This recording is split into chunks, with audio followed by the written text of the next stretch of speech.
To fa har yanzu dai ƙasar Iran na ci gaba da kai hare-hare irin su Afirka da kuma Isra'il. Har yanzu dai wannan rigima na ƙara kaurewa kuma na ƙara rikicewa, inda a yanzu haka dai kamar yadda kuke jin mu a wannan bidiyo, za ku ga irin abubuwan da suke faruwa a ƙasar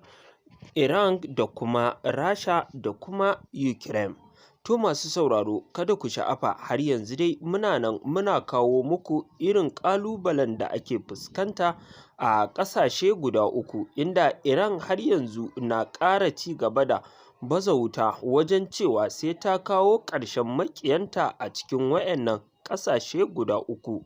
To masu kallo, sai ku kalli wannan bidiyo domin ku ga abubuwan da suke faruwa.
To masu sauraro, idan ya kasance wannan shine shigowarka wannan bidiyo namu na farko, muna roƙonka da ka danna mana subscribe kana ka daure ka danna mana alamar ƙararrawa, domin ta haka ne za ka rinƙa samun dukkan wasu abubuwa da suke faruwa a ƙasashe guda uku, Ukraine da kuma Isra'il da